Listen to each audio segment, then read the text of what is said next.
Hi, I'm Tanya with Crafting Cousins Creations. I have a craft that I'm wanting to do today with you. So I have a jar from Dollar Tree.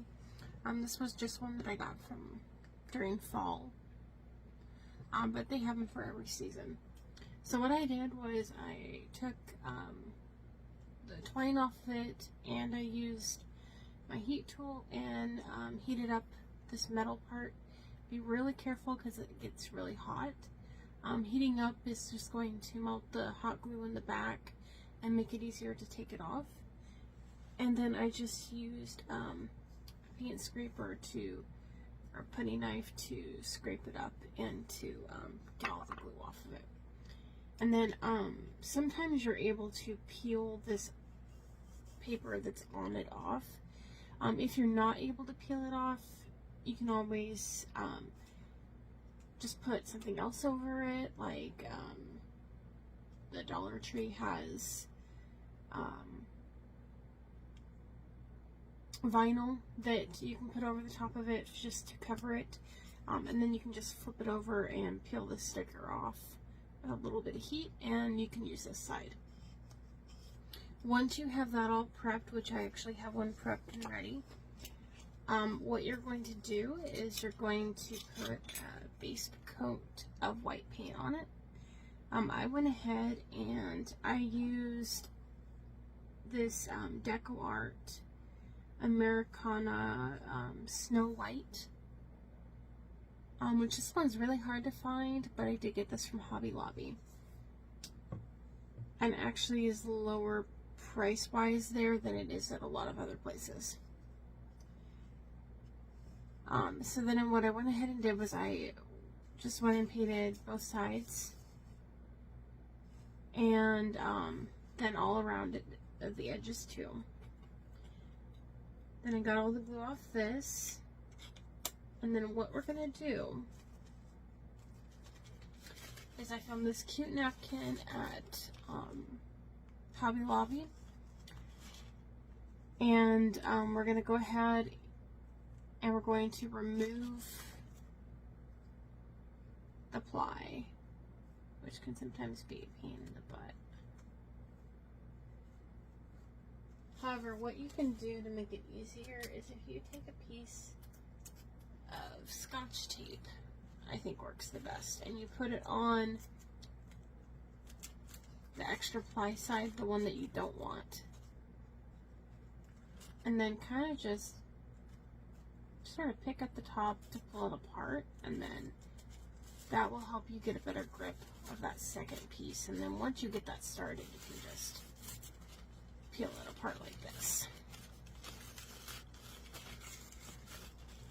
Now I did already have one ready. I just wanted to kind of show you how to do it in case you haven't had to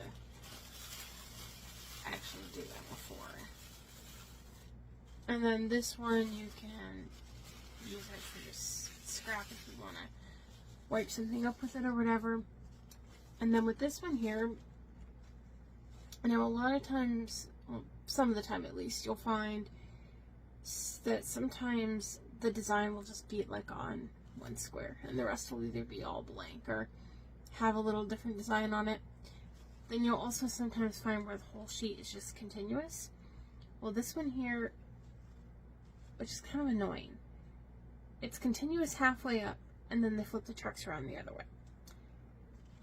So you wouldn't be able to use like this whole piece like this on a project.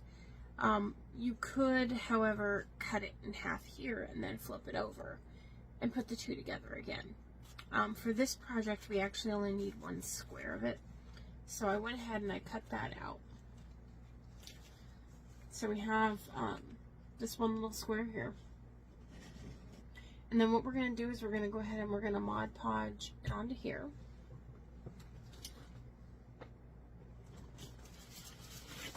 So you will need a piece of parchment paper.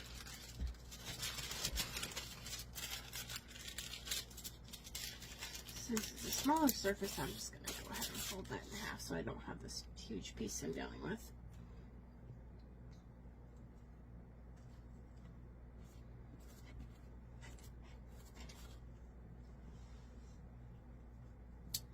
And for this one here, I'm just going to use the matte Mod Podge.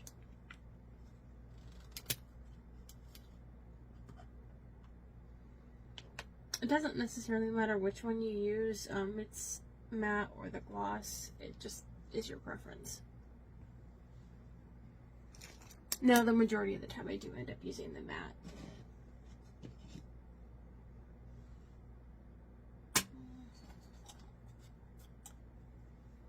I think I'll actually use a sponge. You can use either.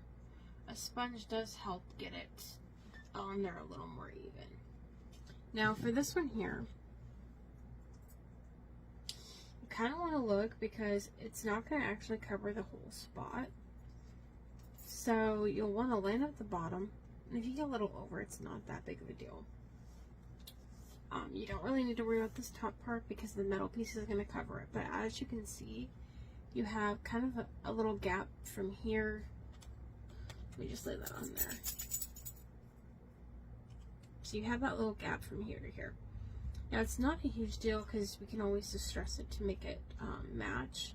But you can also hide it with ribbon or twine or whatever you want as well.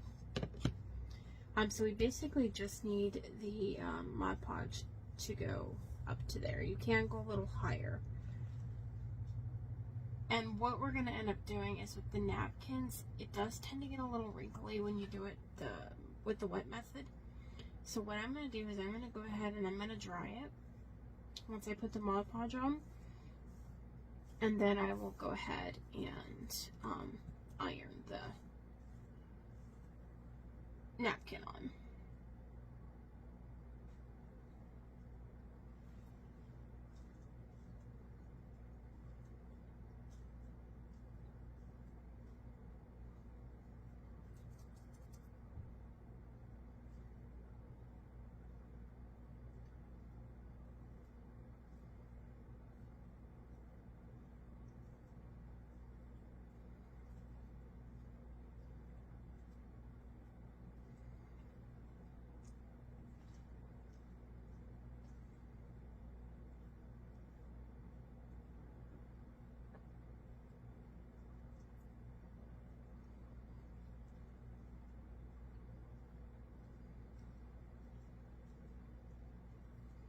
Now it's very important to paint it white before you actually put the Mod Podge on, because if you were to, like with this one, I was able to peel off the sticker, but say you were able to peel it off like I was, if you were to lay this over the top of that dark color, it would make it to where the background looked more dark. So by painting this white beforehand, then putting it on, it's going to make the background of the napkin actually look brighter, and all of the colors look brighter.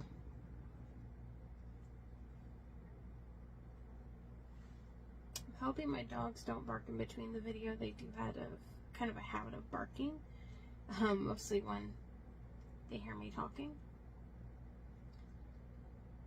Kind of naughty that way, but so far so good.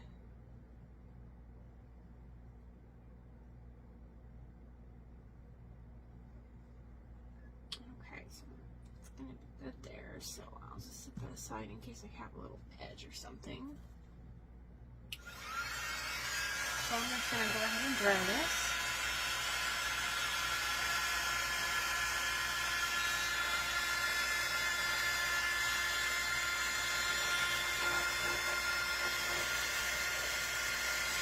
Now, if you were to do it the other way and not dry it first, then I would suggest using a piece of old wax paper. Once you get the napkin on, put the wax paper over the top, and then that way when you're smoothing it out, you're not actually touching the napkin so much, so that when you're running it to get it smoothed out, that you're not going to actually rip it or anything like that.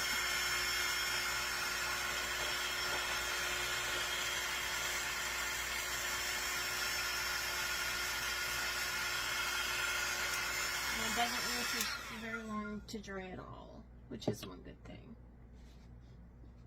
And it looks like my iron turned off on me, so let me get that back up.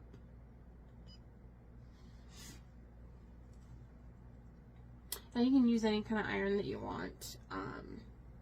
Usually with these projects, the smaller the iron, the easier it is.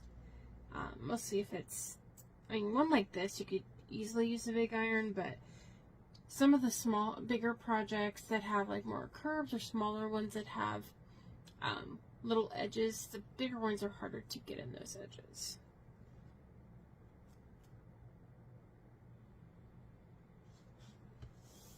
So you just kind of